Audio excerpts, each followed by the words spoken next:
Hello， 各位观众朋友，大家好，欢迎收看今天晚上的恐怖怪谈。今天晚上我要介绍世界上哪一个人的恐怖经历发生在世界上哪一个角落呢？我必须说今天这则经历它是发生在印度。那当然，我也必须坦白说，它有可能没有办法像上周日本那个经历那么的精彩，但我觉得还是蛮恐怖的啦。所以说我把它全部看完了。这则经历它是发生在什么样的地方呢？其实我必须说是计程车。那说到计程车，其实我们台湾人对计程车的一些想法基本上都还蛮负面的嘛，对不对？那有可能就计程车怪怪的，计程车司机怪怪的，或者是那个计程车司机会给你乱绕路。那因为这个样子，我们最近才改搭 Uber 嘛。可是你有没有想过说，你在搭计程车的时候发生了一些怪事，你会怎么样？你又能躲到哪里去呢？至于是什么样的经历呢？接下来我就来介绍给大家了。2009年12月22日，印度德里，晚上6点。这是一个寒冷的夜晚，我预定和朋友们共进晚餐，餐厅距离我家50公里。我打电话给计程车公司，预约了一辆7点来接我的车子。当时还没有 Uber 等等之类的，甚至连智慧型手机和应用程式都还未普及。你要么打电话叫车，要么直接到街上拦计程车。我收到了一则简讯，内容是司机的姓名马诺杰辛格以及车牌号码。正好7点，司机打电话来通知我说他已经抵达了。哇，真准时啊！我心中这样想。然后下楼看到计程车司机已经在那里等待了。司机马诺杰看起来大约50多岁，头发发白，穿着简单但整洁的衣服。在确认他的证件后，我上了车。他告诉我，由于雾气浓厚，这趟旅程可能会比平常多花点时间，大约需要1个半小时左右。我无所谓，反正我是9点才要和朋友们见面。过了15分钟，我注意到马诺杰没有开计程车的计价表。大叔，你还没开计价表呢？这趟要怎么计费呢？我问道。没关系，先生，这趟对你来说是免费的。马诺杰微笑着回答。什么？我愣了一下，满脸困惑。今天是我工作的最后一天，我明天就要退休了，然后去印度各地圣地朝圣。这是我最后的一趟生意了，而你是我最后一位乘客，我不能收你的钱。马诺杰解释道。不，大叔，这我不能接受。我们才刚认识15分钟而已，怎么能无缘无故接受你的好意呢？你提供了服务，我当然要付钱了。我坚持道。孩子，你刚刚叫我大叔，但现在是我请你帮个忙啊。如果我能让最后一趟旅程不是为了赚钱，我会觉得很开心。毕竟200卢比对你我来说都不算什么。就让我做一件好事吧，别再拒绝我了。马诺杰语气诚恳地说道。我无言以对，只能靠回座椅，心里不禁感叹，这位质朴的男人心灵却比许多有钱人更加的富有。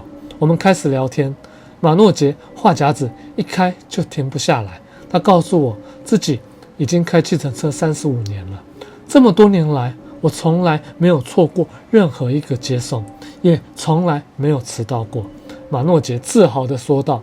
我点点头表示赞赏，却无意间注意到他手腕上的手表，一只旧的发黄、磨损严重的老表竟然停摆了，表上的指针停在6点45分不动了。对于一个如此守时的人来说，带着一只不动的手表未免也太讽刺了吧。马诺杰似乎察觉到我的目光，看到我脸上流露出一丝怀疑，他微微一笑，把袖子拉下来盖住了手表，然后有点不好意思地说，我知道这只表不走了，但这是我父亲给我的礼物，一直被我当作幸运符。况且我们守不守时可不是靠手表决定的，不是吗？我想了想，确实这位司机根本不需要手表来准时，至少这趟旅程是如此的。我们继续聊天，他告诉我自己是计程车司机，儿子是工程师，刚结婚，媳妇还怀了孩子等等。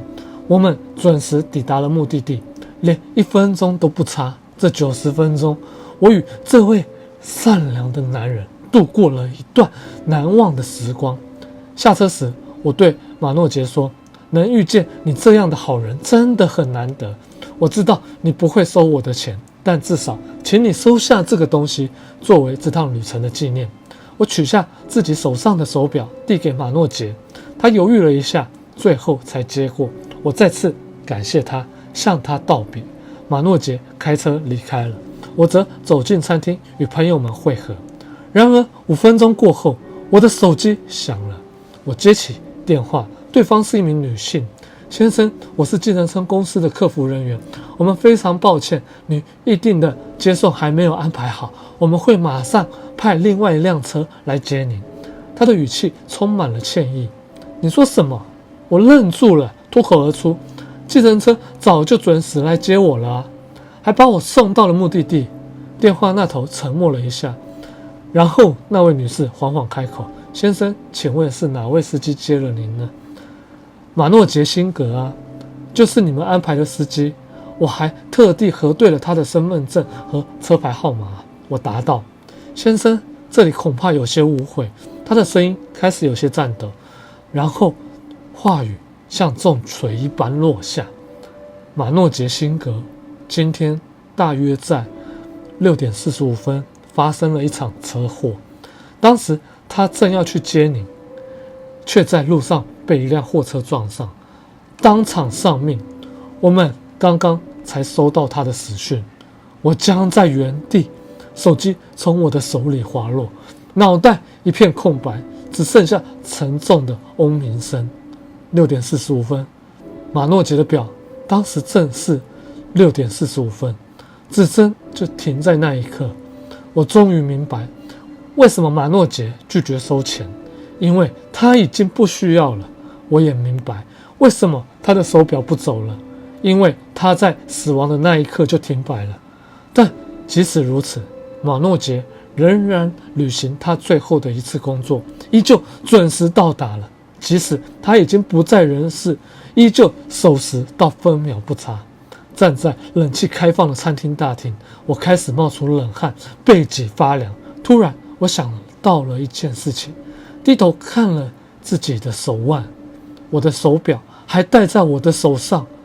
马杰诺辛格，他连我的手表都不需要。我不知道你们听完这则经历有着什么样的感想吼？